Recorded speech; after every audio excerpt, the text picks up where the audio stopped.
Y empezamos el primer día teniendo para nosotros, empezando en este comentario de Evangelii Gaudium, con el tema los pobres son los destinatarios privilegiados del Evangelio y la evangelización es signo del reino, la suerte, la suerte de tener a don Sebastián Mora, secretario general de Cáritas Española. Dos cosas, me he dejado decir dos cosas, cosas que voy a decir. Primero, y lo más importante, casado y con 3 hijos. Porque si no, luego al salir le preguntan ¿en qué parroquia está el cura? Entonces él dice, por favor, avisa que yo soy hombre casado. Aparte, y brevemente, es un hombre que está desde hace muchos años trabajando en Cáritas, en primer lugar trabajando en Cáritas de Madrid, con muchos temas que explicamos de inclusión. Ya hace bastantes años trabajando en Cáritas Española, sobre todo en la zona, en el área de territorios. Fue responsable de la de territorios hasta que llegó hace 5 años la secretaria general. Tuvimos la suerte también de una conferencia aquí en Castellón meses antes de ser secretaria general. Entonces, en aquella época, responsable del área de territorios de Cáritas. Nada más, importante lo que diga él, damos la bienvenida a la Sebastián. Yo ahora pensaba que la última vez que estuve aquí, al poco tiempo me nombraron secretario general, que igual me nombran ahora presidente del gobierno o algo, cuando me vaya. Voy a ir asustado para Madrid, a ver si me nombran algo más. Bueno, la verdad es que estoy aquí con gusto, con mucho gusto, porque cuando visita la diocesana, la gente que realmente estáis en el día a día, la gente que estáis viendo, sintiendo y acompañando a las personas vulnerables, frágiles, empobrecidas, pues tenéis mucho más que decirme que lo que yo pueda decir. Lo único que ya me decía mi abuela, que como no tenía vergüenza al hablar, pues quedo medio bien hablando, pero en realidad la experiencia la tenéis vosotros, la vida la tenéis vosotros. Últimamente mi vida son más despachos y reuniones que compartir con y estar con. Y la verdadera sabiduría está ahí, no está aquí. A algunos nos toca pues, estar aquí a veces, transitoriamente, gracias a Dios, pero a mí me gustaría que el inicio y el final de la reflexión fuera que os mirarais y mirarais vuestra experiencia, porque ahí es donde está la verdad. Aquí hay palabras, aquí hay reflexión, aquí hay intención, pero la verdad la tenéis vosotros. Y yo creo que esa es una de las cuestiones que más claro aparece en la Evangelii Gaudium. Y seguramente es el signo de la diferencia de perspectiva del Papa Benedicto al Papa Francisco. El Papa Benedicto nos decía Caritas in veritate, la caridad en la verdad, acerquémonos a la caridad, a la verdad y ejercitemos la caridad. Y el Papa Francisco nos dice que la realidad precede a la idea, acercámonos a la acción, que desde ahí subiremos a la verdad. Bueno, pues vemos cómo hay dos asuntos de perspectiva y de intención, que es algo muy notorio y algo muy presente, no solo en la exhortación Evangelii Gaudium, sino en los distintos escritos, alocuciones, ángelus, homilías que tiene continuamente el Papa Francisco. ¿Dónde me voy a centrar yo? Pues mirad, me voy a centrar básicamente en 5 o 6 puntos que supone el entronque de la Evangelii Gaudium como una auténtica irrupción del pobre en el pensar teologal de los últimos años. En los años 80, finales de los 70, en Latinoamérica se habló de la irrupción del pobre en la teología. La teología de la liberación supuso una irrupción del pobre en el pensar teológico. Pues la Evangelii Gaudium supone una irrupción del pobre en el pensamiento teologal y sobre todo en el pensamiento pastoral desde el nombramiento del Papa Francisco como Papa. Ha habido un cambio de acento y ese cambio de acento ha significado que la figura del compromiso con los pobres, la figura del pobre, quede en el centro de todos los discursos. Yo creo que esa es la novedad más grande que tiene la Evangelii Gaudium. No tiene especiales novedades doctrinales, no tiene especiales novedades teologales, pero sí que tiene un acento muy claro, que lo mires por donde lo mires, aparece la figura de los pobres y el compromiso con los pobres. Y esa sería la síntesis de la Evangelii Gaudium. Pero a mí me gustaría hacer 3 salvedades antes de entrar con la Evangelii Gaudium o con el tema que nos ocupa. La primera es, fijaros, es un escrito hecho después de un sínodo, pero que el Papa no titula exhortación post-sinodal. Normalmente cuando hay un sínodo, el Papa escribe una reflexión, una exhortación apostólica habitualmente, que llama exhortación post-sinodal. Esto es una exhortación apostólica, pero no post-sinodal, porque el sínodo, acordáis que era la nueva evangelización, el sínodo en el año de la fe, que puso en marcha el Papa Benedicto y que cerró el Papa Francisco. Si os vais a los documentos previos al sínodo de la evangelización, aparecía el hecho de la caridad de los pobres muy poco, tremendamente poco. De hecho, una de las aportaciones de Caritas Internationalis que hizo Vicente Altava, que vais a tener en la última conferencia, y se logró meter algunos puntos más en el sínodo con referencia al servicio de la caridad de los pobres. Pero no estaba presente. La nueva evangelización, la presencia del servicio a la caridad de los pobres era muy marginal y muy periférica. Y sin embargo, en una exhortación que hace el Papa después de un sínodo, pero no posinodal, la centralidad está en los pobres. No solo en el capítulo 4, que habla de la inclusión, sino en todos los capítulos. De manera que la cojamos por donde la cojamos, el pobre tiene una centralidad impresionante. Yo os invitaría a que os leyerais también lo que ha salido ayer, me parece, la relatio post disertación, la transcripción que hace una síntesis de lo que se ha hablado en esta semana del siglo. Es muy curioso, pero tratándose de la familia, estando hablando de temas morales, de moral de la persona, sexualidad, matrimonio, etc., al menos en 4 o 5 números aparece el tema de los pobres. Cosa que era impensable hace unos años en los documentos magisteriales. Bueno, esto no es magisterio, pero es un sínodo colegial, ¿no? Bueno, con lo cual se nos ha metido que el tema de la evangelización, el tema de la presencia de iglesia, tiene una relación absolutamente directa con los pobres. Podemos decir que la Evangelii Gaudium, la centralidad la tienen los pobres. En el número 197 dice: todo el camino de nuestra redención está asignado por los pobres. Todo el camino, no el cachito de la caridad, sino la liturgia, la catequesis, la vida familiar, la vida cultural, la vida laboral, toda la vida está asignada por los pobres. A todos nos concierne el compromiso con los pobres, cada uno según su carisma y misión, pero a todos nos concierne el compromiso con los pobres. No puede haber un cristiano que diga: eso es para los de Caritas, porque entonces no es cristiano. Cada uno después lo hará a su manera, pero no hay un cristiano que pueda decir: es que mi carisma es... No, tu carisma será el que sea, pero tu misión como cristiano está asignado, todo el camino de nuestra redención está asignado por los pobres. O leyendo el número que aparece en el folleto, el número 48, leyéndolo entero, porque hay un cachito de cortado, dice: hoy y siempre, es decir, hoy y siempre, esto no es nuevo, otra cuestión es lo que hayamos ocultado, pero hoy y siempre, los pobres son los destinatarios privilegiados del Evangelio. Y la evangelización, es decir, la misión de la Iglesia, que es la evangelización, dirigida gratuitamente a ellos, es signo del reino que Jesús vino a traer. Hay que decir sin vuelta que existe un vínculo inseparable entre nuestra fe y los pobres. Nunca lo dejemos solo. Fijaros, no solo aparece muchas veces el tema de los pobres, sino que hay un vínculo inseparable entre la fe y los pobres. Nadie puede decir: tengo fe, y no tener una referencia vital a los pobres. Esto es más allá de la teología de la liberación incluso. Es decir, hay un vínculo inseparable. No se puede hablar de fe sin hablar de los pobres. Da igual lo bonito que lo haga, da igual todo lo que reces, hay un vínculo que es inseparable. Inseparable en todo. Y veis que cuando el Papa habla de la familia aparece el sistema económico injusto, aparece el tema de los pobres. Cuando habla de la liturgia aparece el sistema económico injusto y habla de los pobres.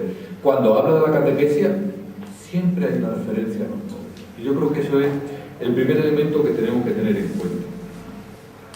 El segundo elemento, y este es muy bueno para nosotros, es, bueno, a todo esto, una pregunta de caridad cristiana, o sea, tenéis que contestar con plena sinceridad. ¿Cuántos habéis leído la Evangelii Gaudium? Ser sincero, que no salís en la tele. 4, 5, 7. 7. Bueno, pues ya tenéis tareas, porque mi charla no lo convalida, O sea, si no lo leéis, es porque no queréis. No, porque he dado una primera idea que era la centralidad del pobre, y una segunda idea que podía ser también la primera, porque se llaman una a otra. Dice: sueño con una iglesia misionera en salida que viva la alegría del Evangelio. Una idea que ha repetido y habéis escuchado mucho. Muchos dicen que por eso lo eligieron Papa. Han salido unas notas que él hizo pública de lo que dijo en el precónclave sobre una iglesia enferma y una iglesia accidentada, que tantas veces ha repetido. Ha dicho: prefiero una iglesia accidentada, es decir, que meta la pata, a una iglesia enferma porque tiene miedo y acaba encerrado en la sacristía. Por eso el sueño es el de una iglesia en salida, una iglesia misionera, una iglesia que se manche. Hace unos meses en Málaga estaba dando una charla y tenía al obispo al lado. Digo: bueno, para que me entendáis, si la próxima vez que yo vengo a Málaga el obispo no os critica diciendo me están haciendo la vida imposible los de Cáritas, es que lo estáis haciendo mal, porque tenemos que ir más allá, porque tenemos que accidentarnos, porque tenemos que meter la pata, porque tenemos que ir a las periferias.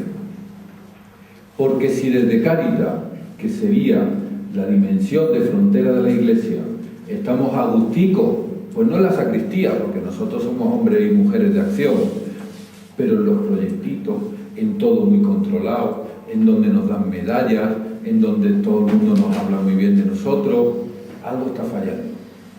Lo he dicho muchas veces, cuando en estos últimos 4 años nos han dado todo tipo de medallas, todo tipo de medallas. Nos han dado medallas de las comunidades autónomas, medallas del mérito civil, medallas de la solidaridad, medallas de los clubes náuticos, medallas de todo nos han dado.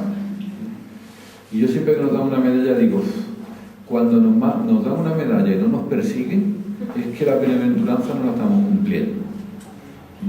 Pues la bienaventuranza no dice: y os darán medallas por el reino de los cielos, sino os perseguirán por causa de la justicia. Por eso esa iglesia en salida es un llamamiento muy concreto a todos los que estamos aquí. Lo que el mundo nos está pidiendo es que salgamos, que salgamos a las periferias, que salgamos a los proyectos. Yo tengo un amigo, me habéis escuchado muchas veces hablar de él, un amigo ateo, no indiferente, un convencido, que discuto mucho con él porque yo quiero convertirlo y estamos todo el día discutiendo. Y con esto de la iglesia en salida me dice: sí, eso es como en Cáritas, que Jesús andaba por los caminos curando todo achaque y enfermedad del pueblo, y vosotros hacéis Cáritas parroquiales, el despacho encerrado todo el mundo. Salir. Y yo creo que hay un mensaje claro de la Evangelii Gaudium. No estamos en las periferias, sino estamos saliendo de nuestras comodidades hacia campos nuevos. No a lo loco, lo dice también la Evangelii Gaudium. Una iglesia en salida no es una iglesia a lo loco, donde a cada uno haga lo que se le ocurra, sino desde los principios de la doctrina social, ir más allá, como diría San Juan de la Cruz, más adentro de la espesura, más allá, que nos tengan que regañar. Y sé que lo estoy diciendo y sé que nos están grabando, que nos tengan que regañar. ¿O habéis pasado? Wow. Pues perdón, pero adelante. Y en eso la Evangelii Gaudium es muy clara: ir siempre en salida, y en salida hacia las periferias. Y luego hablaremos algo de las periferias. La tercera cuestión que yo quiero compartir, no voy a hacer una síntesis de la Evangelii Gaudium, sino algunos puntos. Hemos hablado de la centralidad del pobre, hemos hablado de su omnipresencia, está por todos los lados que lea. De hecho, es el documento histórico que no es de magisterio social, que aparecen más los pobres. Eso también es una cosa curiosa. Normalmente sabéis que hay distinción en el magisterio. Se habla de una encíclica social, Caritas in Veritate, pues una encíclica social.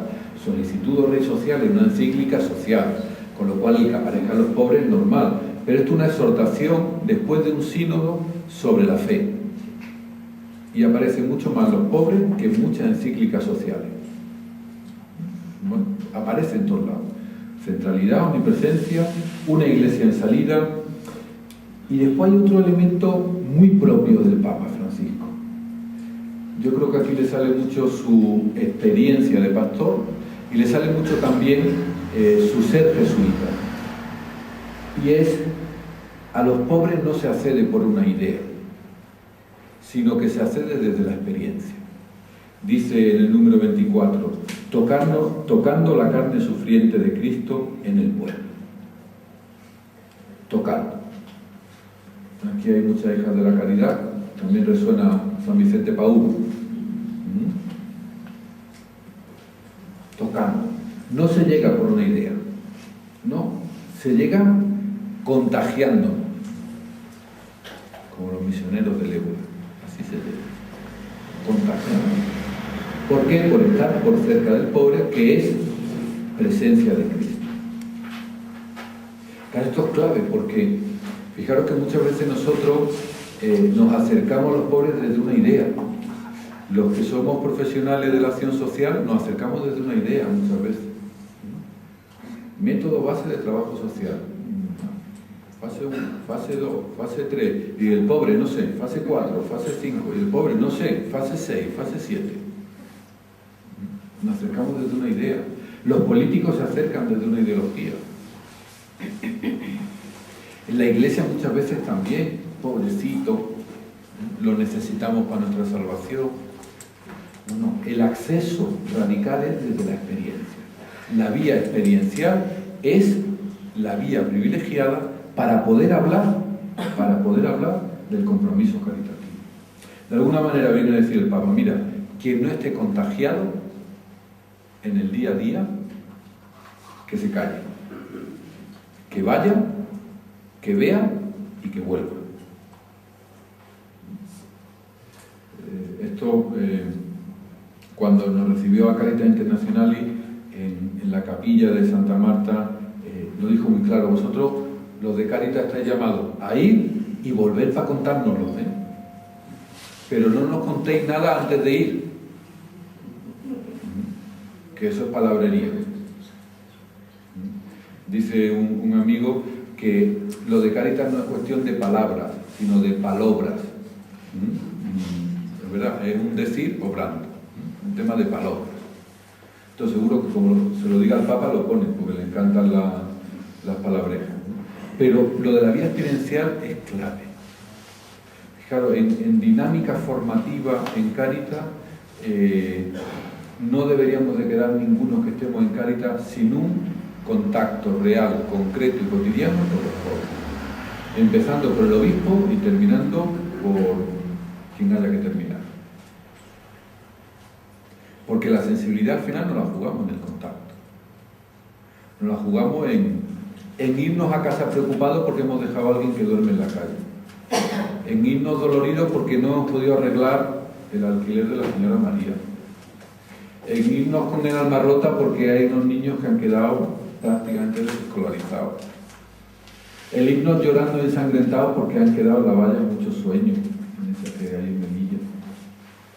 Pero porque lo he visto, lo he vivido, lo he experimentado y me ha dolido, ¿no? Lo decía Benedetti de manera muy bella, todo es según el dolor con que se mira. Todo es según el dolor con que se mira. Y aquí una vía que es clave, y lo dice el Papa de una manera y otra, escuchando su clamor, nos vuelve a decir, en referencia a los ejercicios espirituales de San Ignacio en el número 67, oír con las orejas, llanto, alaridos, voces, blasfemia, escuchar el clamor, escucharlo, sentirlo. No contar que la gente lo está pasando muy mal, sino sentirlo, que la gente lo está pasando muy mal. Sentir esa vergüenza, ¿no? ¿Os acordáis cuando fue a Lampedusa? Las primeras palabras del Papa no fueron a ver cómo arreglamos el problema de la inmigración a nivel mundial, sino dijo, esto es una vergüenza, esto es una vergüenza. A partir de ahí, y qué cobardes somos muchas veces nosotros, que eso no nos atrevemos a decirlo, ¿eh? A mí que me toca ir con muchos políticos, todavía no me atrevo a decirle esto es una vergüenza. Digo cosas más o menos, bueno, creo que alguna cosa digo, pero con esa contundencia, porque a partir de ahí, ya está. Esto, sentir, la vía experiencial. ¿Cuál es la gran plusvalía que tenemos en Cáritas? Que estamos, muchas veces haciéndolo muy mal, que no somos los mejores, muchas veces haciéndolo muy mal, pero estamos. Muchas veces sin saber qué hacer, pero estamos. Muchas veces como a veces nos dicen mejor que no hubiera estado, bueno, pero estamos. Pero estamos. Y eso tiene un valor incalculable, la vía experiencial. Y lo decía al principio de la charla, ¿no? Cuando el Papa dice la realidad precede a la idea. ¿Cómo no vamos a hablar de los divorciados que quieren comulgar? Si es que eso es realidad. Será bueno, malo, regular, pero una realidad, ¿cómo vamos a ocultarlo? ¿Cómo no vamos si es que esa es la realidad, ¿cómo no vamos a hablarlo? Será bueno, malo, regular. Podremos hacer unas cosas y no otras, pero ¿cómo no vamos a hablarlo? Primero la realidad, después las ideas. Porque cuando las ideas van por delante de la realidad, normalmente lo que hacemos es esclavizar desde la idea. Eso se ve mucho en el discurso político. La realidad va por un lado y las ideas van por otro lado. Entonces, claro, dice, anda, no me hables de ideas porque al final todo va bien y yo todas las tardes lo único que estoy viendo es llanto, pobreza, fragilidad. ¿Pero cómo va a ir todo bien? Sí, va bien. No sabemos dónde, pero va bien. Pero la realidad no. La realidad precede a la idea. Claro, esto hace algo muy importante, que es rescatar el valor de los pobres y no de la pobreza. Es una cosa muy curiosa también en este Papa. Habla de los pobres, no de la pobreza. También de la pobreza, porque a veces hay que utilizar el genérico, pero fundamentalmente habla de los pobres. Tiene nombre y apellido, tiene ojos y rostro. Lo habéis visto muchas veces cuando tiene la audiencia de los miércoles, cuando da paseos con el Papa móvil, le pregunto, ¿para? Porque ha visto a alguien. Porque mira. Es un Papa que mira. Y ve de pronto a un cura suyo de Argentina, le dice que se suba a tal, o ve a un niño enfermo y se va a abrazarle, o ve, mira. No mira hacia la multitud y no, mira. Porque el concepto no es lo importante, sino qué es lo que va ocurriendo. Y por eso él, cuando habla de quiénes son los pobres, los rostros son innumerables. Pues sí, afectados por la pobreza económica, afectados por la soledad, afectados por la droga, afectados por no tener vivienda, afectados por tantas cosas, porque si te miras al ojo, pues todos tenemos de alguna manera alguna pobreza. Pero encaja, si lo importante es el rostro. Fijaros, esto ya lo habíamos dicho en Cáritas, el modelo de acción social pone en el centro a la persona. No a la pobreza, sino a la persona. Y a partir de ahí surgen muchos conceptos, muchas reflexiones, muchas ideas, muchos estudios, pero en el centro a la persona. Bueno, pues la Evangelii Gaudium claramente pone en el centro a la persona. Siguiente característica, y esta es muy exigente. El Papa recupera una ascética, con ese título, del avejamiento, de la kainosis, y lo que llega a decir es, oye, que vosotros también os tenéis que hacer pobres, que vosotros tenéis que renunciar. Porque cuando él dijo aquello de una iglesia pobre para los pobres, estaba diciendo, tenemos que renunciar a cosas. Cuando él dice muchas veces que Cáritas no es una ONG o que la iglesia no es una ONG, porque lo principal no son los medios, sino la capacidad que tengamos de estar cerca de las personas empobrecidas. Y aquí hay una ruta, una llamada a nuestra responsabilidad en el compartir y por tanto, a nuestra responsabilidad en ser también pobres. Lo dice por activa y por pasiva. ¿Cuántas cosas nos sobran y a cuánta gente le falta? Eso no es cristiano. ¿Cuál es el camino? El camino del abajamiento, de la kenosis, de hacerse pobre.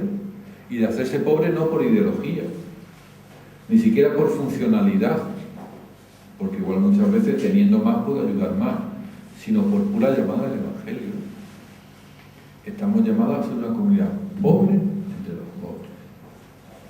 Pobre entre los pobres. No solo para los pobres. Hay otras organizaciones sociales que están para los pobres. Pero a nosotros se nos pide un más, que es, y haceros pobres. Compartir. Porque el cristianismo y Cáritas no estamos llamados a dar muchas cosas, que tenemos que dar muchas cosas, sino que estamos llamados a darnos. Y cuando uno se da, se hace carne con. Y cuando al que seguimos se hizo pobre, asumiendo la pobreza, pues estamos llamados a ser pobres asumiendo la pobreza. Y aquí hay un camino arduo. Oye, y quien tiene, ¿es legítima la propiedad? Sí. Pero el principio universal del destino de los bienes hace una hipoteca social a la propiedad. Sabéis que por estas cosas el Papa la llama comunista, no gente de fuera de la Iglesia, sino de dentro de la Iglesia. Pero el destino universal de los bienes, un principio de la doctrina social de la Iglesia, de la cual ha hablado San Juan Pablo II, ha hablado Benedicto XVI, habló Santo Tomás de Aquino, es decir, está en toda la tradición. La cuestión es que a veces, bueno, si tenemos principios muy bonitos, pero los guardamos debajo de la mesa, nos vayan a hacer daño.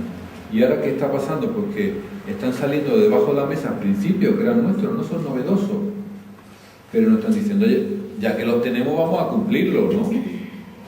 Porque mira que tener un cajón de principios y no cumplirlo, vamos a cumplirlo. Y aquí hay una llamada muy clara, una ascética muy clara. Casi textualmente, la Evangelii Gaudium hace una mención también a San Ignacio de Loyola, cuando dice sentir los rigores de la pobreza para estar con los pobres. Sentir los rigores de la pobreza para estar con los pobres. Yo creo que esto muchas veces a los voluntarios de Cáritas y a los que trabajamos en Cáritas nos resuena, ¿no? Eso de irnos a casa y decir, joder, con todo lo que tengo y lo poco que tienen los que he dejado. Cuando yo estudiaba me decían que había que guardar una sana distancia terapéutica entre el usuario y el profesional. No llevarte los problemas a casa, ¿no? El Papa nos está diciendo, mira, si no te llevas los problemas a casa, serás muy buen profesional, pero cristiano regular. Tampoco hay que machucarse y caer en una depresión profunda porque no soy capaz de vivir con eso. Eso hay que acompañarlo, hay que estar cerca, hay que ubicarlo, pero evidentemente yo no puedo mirar mi calefacción de la misma manera, habiendo estado en la calle repartiendo bocadillos a las personas sin hogar, en alta exclusión, en el programa Salud Mental de Madrid, que si no he estado con ella. Cuando llego a casa tengo hasta calor, porque tiene que ser distinto. Y cuando tu hijo te pregunta es distinto. Y cuando te pone a ver la tele es distinto. Igual de pecador, pero distinto.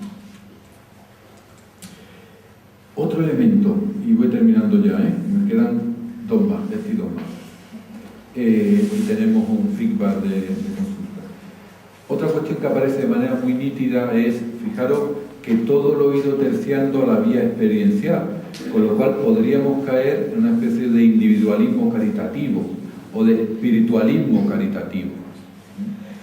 Claro, pero de pronto levanta la voz y dice, no, cuidado, que la caridad se ejerce en las microrelaciones, lo dice textualmente, y en las macrorelaciones. Estamos también llamados a redimir las relaciones sociales. Es decir, estamos llamados a luchar estructuralmente contra la pobreza. Estamos llamados a derribar las estructuras de pecado. Porque la pobreza no es un tema de personas que libremente optan o que ellos se lo han buscado. No, no, no. Hay unas estructuras que echan gente fuera, al margen. Y tiene esa frase lapidaria de: esta economía de la exclusión mata. No hace daño, no genera injusticia, no, mata. Es muy fuerte, ¿eh? Porque lo que hace es algo que no ha hecho ningún otro papa, no siendo una novedad doctrinal, que es al hecho de la estructura de pecado lo sustantiva con una capacidad directa de un homicidio, cosa que antes la moral católica solo era posible una persona de ser sujeto de un homicidio. Y aquí hay algo bueno, que ha pasado muy inadvertido, que para mí no es inadvertido, que es, no es que genere exclusión, es que mata, es que tiene sustancia, tiene subyecto para ser señalado como un elemento pecaminoso. Y no dice que genera injusticia, no, mata. Claro, la frase es fuertísima, O sea, esa frase no la ha dicho ni el Alberto ¿cómo se llama el de Podemos? El Pablo Iglesias. No, mucho más fuerte esto. Esta economía mata. Y tenemos que luchar contra esa estructura de pecado. Y tenemos que luchar contra la cultura del descarte y contra la globalización de la indiferencia, que no son cosas puramente personales, no son cosas estructurales que habitan entre nosotros, que están entre nosotros, y que son elementos económicos, sociales, culturales, de derecho. Una cultura que deja, yo siempre pongo el mismo ejemplo, ¿no? 3 años antes de la crisis, una gobernanta de una comunidad autónoma decía: necesitamos 300.000 inmigrantes para seguir con el desarrollo económico de la comunidad autónoma. 2 años después, como vino la crisis, estaba diciendo: necesitamos echar a 300.000 inmigrantes para poder seguir con el crecimiento económico de nuestra comunidad. Ya no sirve. Las personas ya no sirven. ¿Cuál es el Dios? Pues el Dios mamón, el Dios dinero. La estructura de pecado. Y los dioses, ya sabemos, en el Antiguo Testamento, la idolatría eran dioses que reclamaban sacrificio, y por lo tanto hay que sacrificarse. ¿Y se tiene que sacrificar quién? Los más vulnerables. Yo os invito a hacer una lectura del Antiguo Testamento con el discurso de los políticos actuales. No solo en España, en Europa. Al menos. Es que es, ¿vale?, el típico ejemplo de idolatría. Hemos cambiado un Dios por otro, le hemos dado sacrificio por una promesa que vendrá, la vida eterna. Y al final nos encontramos que esa vida eterna es para los de siempre. ¿Os acordáis? La mayoría sois jóvenes, pero el chiste el de las viñetas, el de las viñetas de ABC que murió hace poco, Mingote, que ponía a 2 señoras así muy revestidas, muy elegantes, decía, después del concilio lo escribió, ¿no? Decía, sí, muchas cosas de los pobres y tal, pero al final al cielo vamos a ir los de siempre. Bueno, pues eso es lo que está pasando, ¿no? Al cielo van a ir los de siempre, en la vía política y económica. Los sacrificios, también los de siempre, los más vulnerables y los más pobres.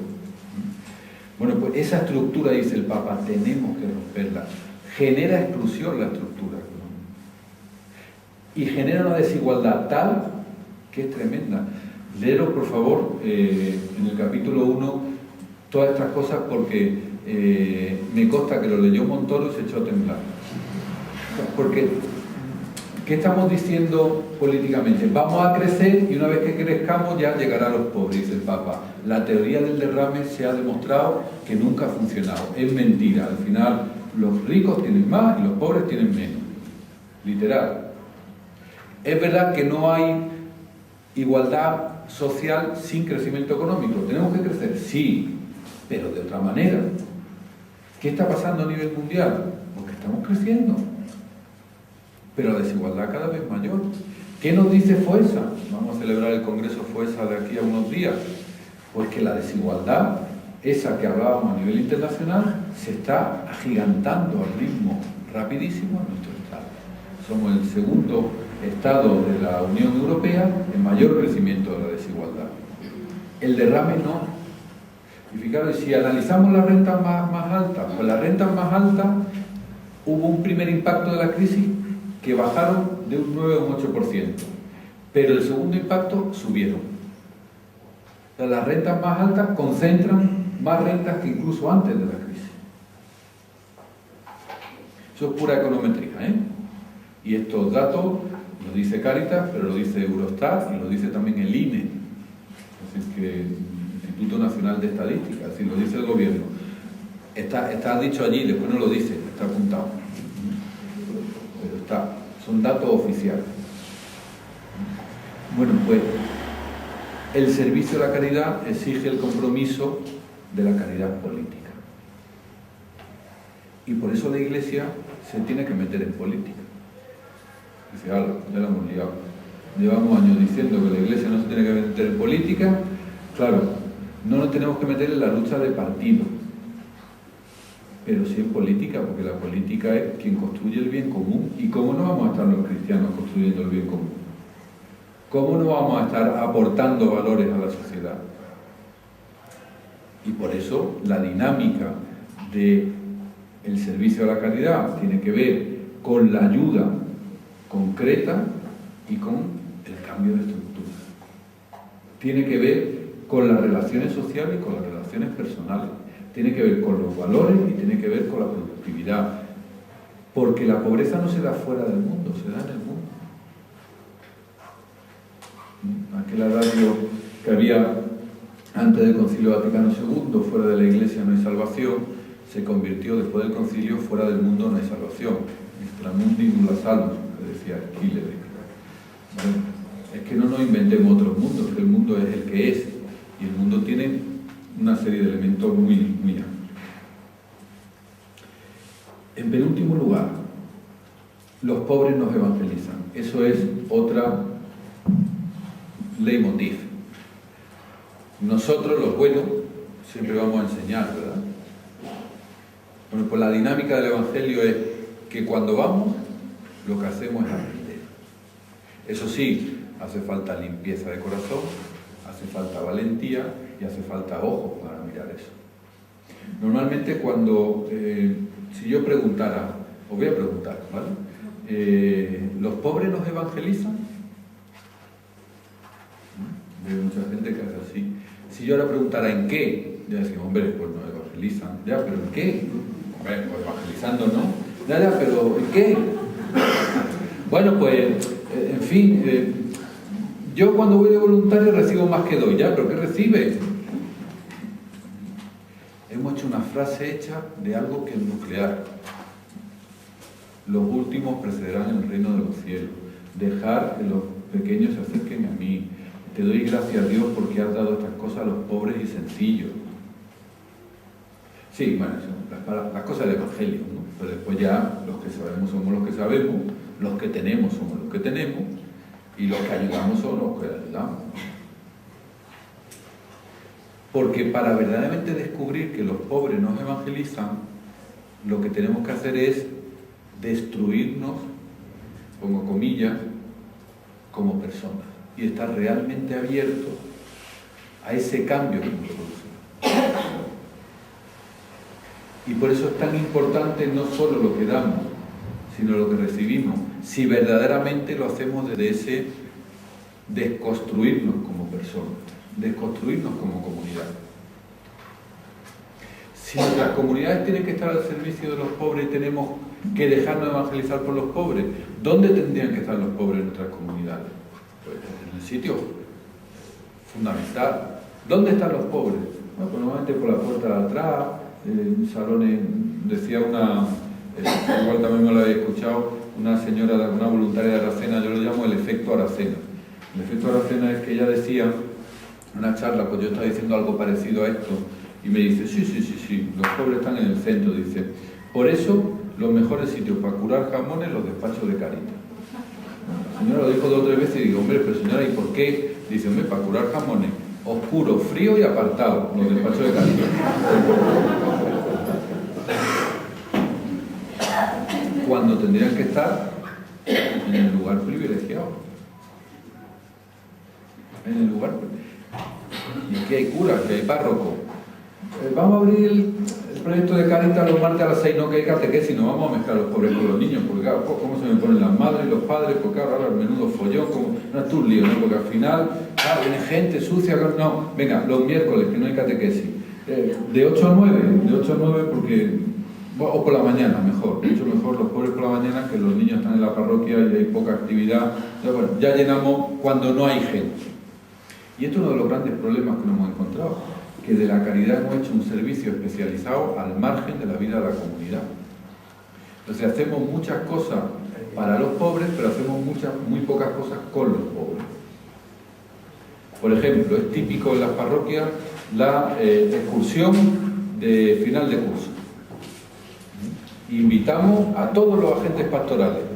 Eso sí, a los pobres que van al despacho de Cáritas no, porque no son de la parroquia. Ellos vienen a la parroquia, pero no son de la parroquia. Esto es tremendo, ¿eh? Vienen, pero no son. De la parroquia somos, pues como la viñeta, los de siempre.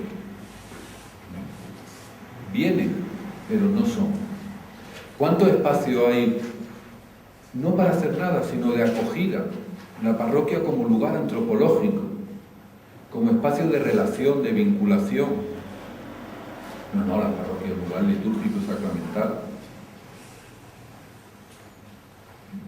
¿Qué significó en todos los años del concilio esa parroquia donde había campamentos con niños, centros de mayores o espacios de encuentro? Como decía el abuelo de mi mujer, que es del Bierzo, de las montañas entre Lugo y León, murió con 105 años, 103 años. Él decía, a misa hay que ir aunque sea a ver a los amigos, porque era el lugar de encontrarse la gente que venía de los pueblos. Bueno, pues las parroquias tienen que ser el lugar de encontrarnos los que vivimos en las ciudades, en los pueblos, donde nos encontramos cara a cara y nos miramos, y nos ensuciamos y nos contaminamos. No, tenemos una iglesia que no se deja evangelizar por los pobres, porque los pobres vienen, no son. Como decía el gitano, no, yo a pedir voy a Cáritas, a la iglesia, pero a rezar voy al culto. Ellos vienen, pero no son, porque nosotros no hemos cambiado para que sean. Fijaros, en los últimos años hemos recibido a multitud de hermanos latinoamericanos. La inmensa mayoría de ellos vinieron siendo católicos. ¿En qué cambió nuestra pastoral en las parroquias?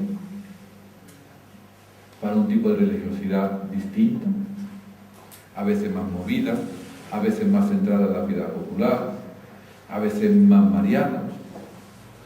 Nada. Hemos hecho cosas por los inmigrantes, mucho, seguramente de las organizaciones que más hemos hecho. Hemos hecho con los inmigrantes, pocas. Y aquí hay algo claro, si los pobres nos evangelizan, tenemos que estar en igualdad de condiciones que ellos. Porque no hay nadie tan rico que no necesite nada, ni nadie tan pobre que no pueda dar nada, sino que nos vamos haciendo en comunión. Y termino el último punto, que es el título, la alegría del Evangelio. Claro, y todo esto, estar con los pobres, la centralidad del pobre, la ascética de hacernos pobres, dejarnos evangelizar a los pobres, y todo esto con alegría. Porque si esto lo hacemos con cara de pepinillo en vinagre, es que no somos cristianos. Porque el Evangelio es fundamentalmente alegría. Y normalmente en la iglesia tenemos una cara de cabreado que no podemos con ella.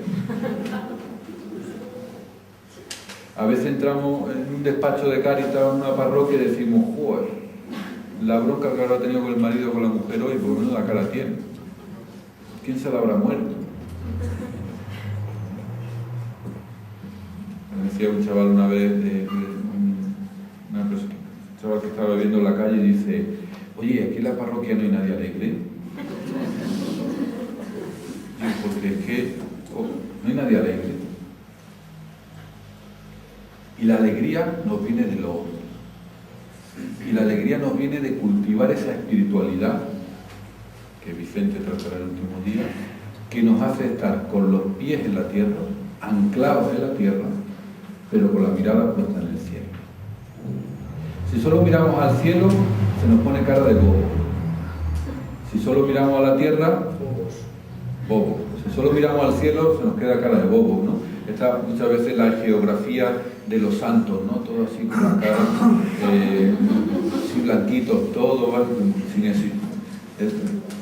Un paréntesis que me enrolle, pero esto es que yo tuve esa conversión en la Cartuja en Granada. En el refectorio estaba un crucifijo de frente, crucifijo tremendamente sufriente, una imagen de un crucificado muy sufriente, y alrededor un montón de cartujos que habían sido mártires, y todos con una cara de alegría tremenda. Digo, a ver, a Cristo lo matan y el pobre llora hasta lágrimas de sangre, y nosotros que somos sus discípulos vamos riéndonos, pero con esa cara que ves que no es verdad, porque al final un hachazo duele, aunque tenga sentido, duele, aunque se dé la vida, duele. Pero si solo miramos al cielo, pues se nos queda esta cara de beato o de beata, ¿no? Como dice mi primo, de meapila, ¿no? Ay, esta manita que a veces se nos pone, ¿no? Tampoco de estar en la tierra, porque parece que huyen de tocar, del estar. Claro, pero si solo miramos al suelo, pues la depresión es mortal, porque todo el día conviviendo con el sufrimiento, con la fragilidad, pero cuando tenemos la mirada puesta arriba, pero los pies muy anclados, es clave, ¿no? Por eso el icono del Evangelio Gaudium para mí es esa fotografía donde nos vemos a los pies de la cruz, con los ojos fijos en Jesús, con los pies anclados en la tierra y junto a todos los crucificados. Desde esa alegría del Evangelio que nos da el compromiso por la liberación de todo y de todas. Muchas gracias.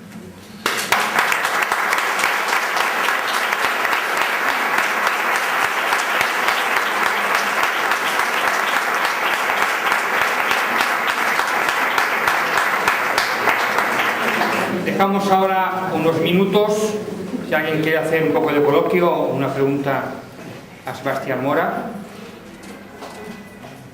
Fácil y difícil, ¿eh?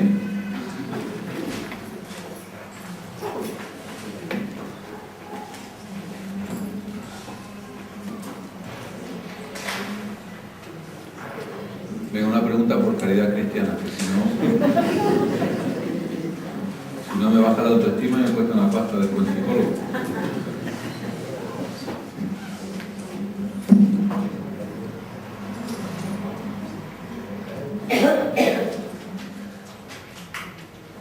Pregunta tú, Juan.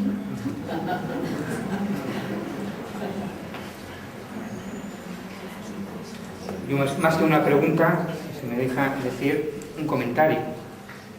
A veces lo tenemos todo muy claro. Hoy me he dado cuenta que no está todo claro. Yo digo a nivel personal, ¿eh? Por lo tanto, yo creo que a todos, empezando por mí, nos has abierto muchas preguntas, muchas inquietudes. Es decir, hay que ver, revisar. Está grabada, yo prometo volver a ver un par de veces más, si te parece bien. Porque hay cosas que yo creo que a todos nosotros, ya que está el blog, os invito a todos, creo que has interpelado cuestiones importantes, ¿no? Es decir, hacemos lo que tenemos que hacer, o como tú me has dicho, yo como delegado episcopal estoy mucho en el despacho a veces, ¿no? Y estoy muy alejado de la realidad. Entonces a lo mejor me invita, como cuando era director lo hacía, de que soy delegado, yo creo que al albergue hubiera estado por ahí un par de veces nada más, desde que soy delegado. Pues a lo mejor de aquí más veces. O que inicia el albergue, a los pisos, a las parroquias sí que voy mucho, porque es mi labor, pero me has abierto un poco esa idea de que acercarnos más a la gente. Por lo tanto, yo te agradezco esas inquietudes, esas preguntas que ya nos has hecho, lógicamente, desde la carta, desde la exhortación del Papa, ¿no? Por lo tanto, yo te doy gracias por ello, ¿no? Que no queda ni mucho menos en el aire, sino todo lo que has dicho creo que es para preguntarnos, para discernir, para, como diría San Ignacio de Loyola, un poco bajar. Yo también soy muy jesuítico, bajarnos hasta más fondo, ya hablaba de la mierda, ¿no? Del fondo de la persona, para ver qué es lo que nos estamos haciendo bien, para luego volver otra vez a la resurrección y ver qué podemos cambiar y mejorar en la conversión. Gracias. Sí, yo creo que más que escucharme a mí, tenéis que Ya. verlo, ¿vale? Para el próximo día que venga yo haré un examen tipo test para que veáis que era muy trabajoso, pero sí que leerlo porque merece la pena, ¿no? Merece la pena ver esa iglesia de puertas abiertas que dice el Papa, ¿no? Y dice que también con mucha gracia porteña dice, para que todos puedan entrar y para que alguno pueda salir también. Porque no todos los que estamos en la iglesia igual tenemos que seguir ahí dentro. Las puertas abiertas no es solo para que todos entren, sino para que también algunos salgan. Entonces, si no cumples con la radicalidad del Evangelio, aquí tienes la puerta abierta. También para salir, no solo para entrar, ¿no? Y eso nos hace estar en un momento eclesial totalmente distinto. Totalmente distinto. Y que las cosas que van ocurriendo en el pontificado del Papa Francisco están aquí, es largo, pero es que tenía que escribirlo todo, digo, por si yo tenía que ir antes de tiempo, ¿no? Está aquí.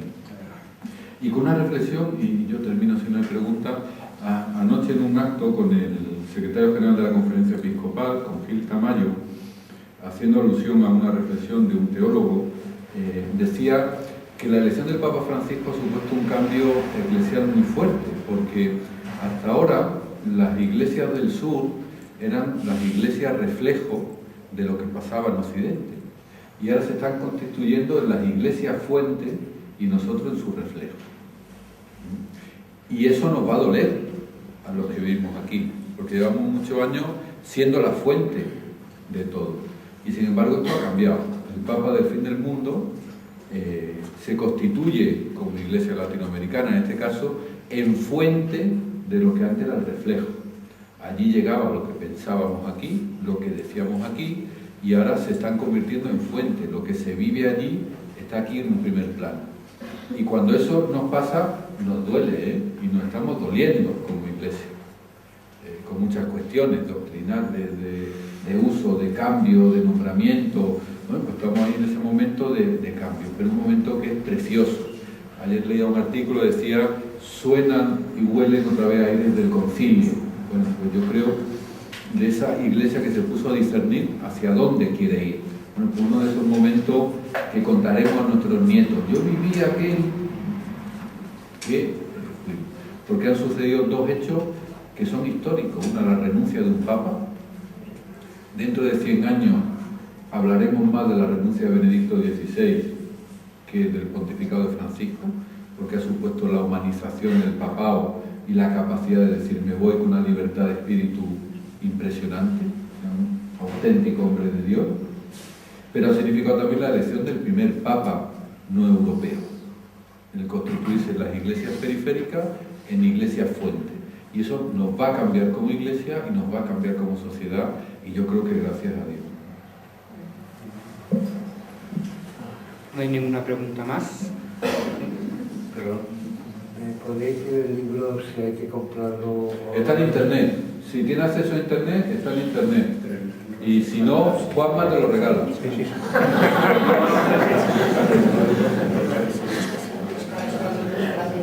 Y hay una edición especial de la diócesis, o sea que... Sí, hay una edición. Si os la leéis, leerosla en estos días, porque en el plan pastoral de la diócesis para los próximos años se va a estudiar la Evangelii Gaudium, y así si los de Cáritas sois los que más sabéis, quedamos de este curso. Una consideración que me ha llamado la atención,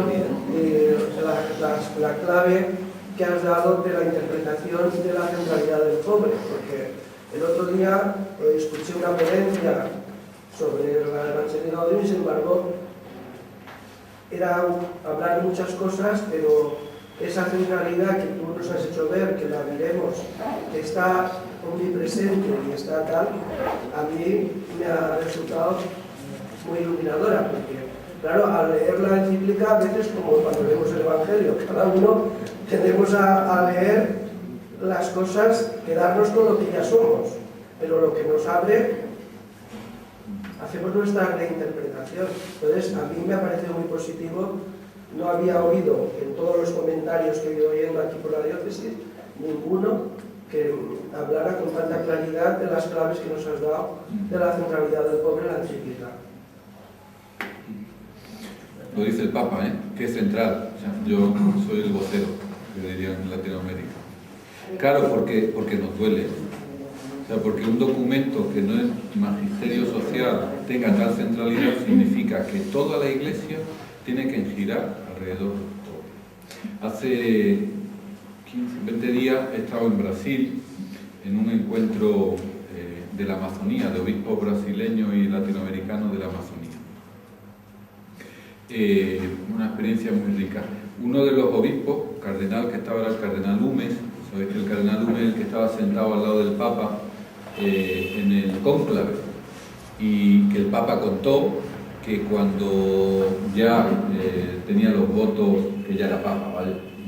Y que hay un aplauso generalizado porque ya habemos papas dentro del cónclave. Todavía esto nosotros no lo sabíamos, pero allí se estaba haciendo.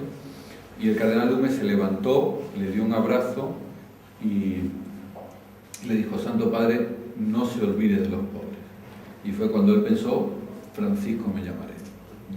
Bueno, el cardenal nos contaba que él no pensaba decirle nada, pensaba abrazarlo, y que en ese momento, al darle el abrazo, sintió la necesidad de decir: los pobres, los pobres.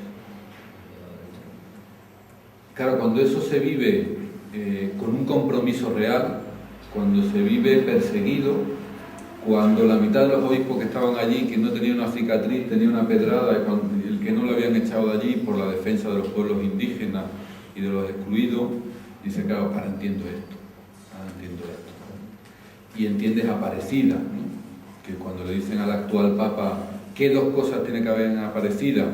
El Papa dijo: Cristo y los pobres. Cristo y los pobres. Claro, y eso, cuando nosotros llevamos años hablando de muchas dimensiones absolutamente necesarias de la evangelización, pero dejando en la periferia el tema de la caridad y la pobreza, pues nos duele, porque ahora es poner en el centro, la periferia se vuelve centro. Y eso pues nos trastoca a todos. Y nos trastoca nuestros seminarios vacíos. En la educación católica se está dando un giro que acaban cerrándose los colegios en barriadas más populares y quedándose en barriadas, bueno, que han pasado a ser, podríamos denominar, más de clase media para arriba, ¿no? Y hay desigualdades educativas que podemos estar produciendo.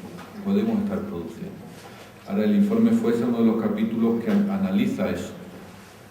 Este es muy gordo, el informe FUESA, pero el capitulito de educación se colgará en la página web y aparece, que es decir, la educación concertada, tal como está concebida hoy en día, puede dar lugar a desigualdades sociales. Y eso como Iglesia no puede ser. No podemos estar, por un lado, atendiendo a las víctimas de las desigualdades, por otro lado, creándolas. ¿El cómo se hace eso?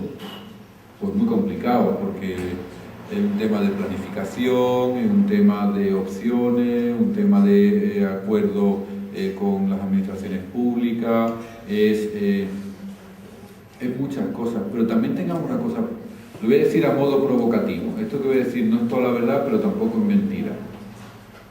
¿Quiénes formamos parte de la Iglesia? Los que tenemos. Estadísticamente hablando. ¿Que hay gente muy pobre católica? Pues claro que sí, muchísimo. Pero estadísticamente hablando, la mayoría de las iglesias en Europa, no solo en España, de las iglesias en Europa, el sector del cual se nutre, pues somos la llamada clase media, hoy tan vituperada, tan rota, que es verdad, que se ha arrancado mucho, que eso se ha notado, pero en definitiva, bueno, pues una extracción de clase media para arriba. Estoy hablando en términos poco precisos sociológicamente, pero es que no quiero decir la palabra que decíamos hace unos años de la iglesia, una iglesia burguesa, ¿no? Que diría Metz, ¿no? Pero bueno, pues sí, es decir, gente más o menos con la vida resuelta. Y los que vienen a la parroquia que no tienen la vida resuelta, antes lo decía, vienen, no son, ¿no? Y yo creo que hay también ese esfuerzo evangelizador a clases populares, gente sencilla. Ahí yo creo que la Iglesia hemos perdido en los últimos 20, 25 años mucha presencia. Sí. Lo de la educación, yo creo que, por ejemplo, es un ejemplo muy pequeño, pero que sí que estamos aquí en Castellón, es la visita el año pasado a muchos colegios públicos, algunos colegios públicos, desde la clase de religión. Se ha convocado y ha ido gente de Cáritas a explicar lo que es Cáritas. No muchos, pero ya han empezado en público. Y en colegios religiosos también. De esas visitas ha habido jóvenes que han participado de nuestro taller de verano, que han pasado una semana en el albergue, conociendo la red del albergue, o por ejemplo ahora hay un colegio que están yendo unos jóvenes una tarde a la semana al albergue. Es muy poco, muy poquito, pero sí que estamos intentando lo que podemos en ese cambio de educación. También hay un grupo que estamos trabajando en la salud. Muy poco, es verdad, pero intentamos lo que ha dicho José Sebastián, hay que ir poco a poco, pero viviendo la realidad. Y no esperando que vengan, sino acudiendo a lo que nos dejan, colegios, lugares donde transmitir que es teoría, pero esa teoría, ya digo, que hay jóvenes que están yendo al albergue. Ya tienen una experiencia, lo que Sebastián ha dicho hoy, de experiencia de encontrarse con gente que está en un camino, ¿no? Sí, fíjate, y voy a decir otra cosa políticamente incorrecta, ¿eh? Después de lo que voy a decir ya me echan, fíjate. Yo os invitaría a que cogierais un listado de los 100 políticos más corruptos en España para ver dónde han estudiado. La mayoría de ellos han estudiado en colegios religiosos. También hay que plantearse ya no solo a quién llegamos, sino cómo llegamos y qué personas estamos transformando. Porque, claro, muchas veces la justificación de la educación viene porque transformamos a personas, y es verdad que lo hacemos, pero también educativamente las élites de mi edad, 48 para arriba, no hemos educado en colegios religiosos. Y muchos de los que aparecen con tarjeta black, white, green y de estos colores, pues ahí no hemos criado. Entonces yo creo que ahí hay que hacer también un ejercicio de autocrítica, de si verdaderamente decimos que la sociedad ha perdido los valores, ¿qué hemos hecho nosotros? Que educando a todas estas personas, pues también se nos han perdido los valores y no hemos sido capaces de asentarlos, ¿no? Yo creo que tenemos que tener un fuerte ejercicio de autocrítica, no de autocomplacencia, y un fuerte ejercicio de escuchar la crítica que también nos viene de fuera sin intentar defendernos de principio, sino pues ver lo que tiene de verdad la crítica y lo que tiene también muchas veces de simple ataques sin argumentos, ¿no? Pero de principio, cuando alguien me dice algo, ver qué hay de verdad, decir lo que hay de mentira y seguir para adelante con un talante muy autocrítico. Y yo creo que ese talante autocrítico nos falta empezando por Cáritas, ¿eh? Yo lo digo muchas veces, ¿no? En Cáritas hay un lema que nunca ponemos en los papeles, pero tenemos el lema oficial que es trabajamos por la justicia. Y después tenemos un lema que no publicamos, pero es somos los mejores y nos caracteriza la humildad.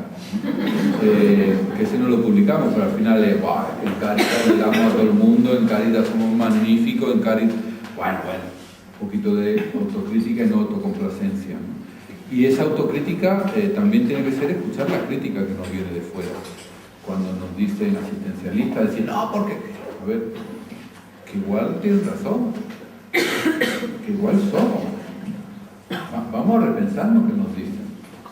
Y evidentemente defendernos cuando nos estén acusando de cosas que no sean verdad. O sea, no se trata tampoco de ir poniendo toda la mejilla día a día, sino también con cierta serenidad, decir, bueno, oye, que ya me duele la mejilla derecha a la izquierda, creo que esto no es verdad, y defendernos. Pero tener ese talante de acogida a la crítica, porque muchas de las críticas son mentiras, pero la mayoría tienen al menos algo de verdad.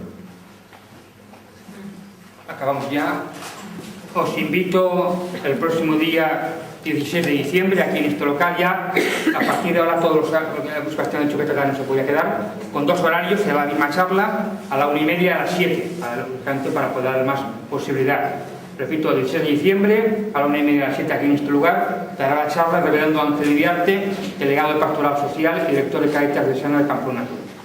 Y creo que acabamos agradeciendo a Sebastián Mora todas sus palabras, toda su asistencia, porque él también tiene un calendario complicado, y yo creo que un aplauso y le despedimos.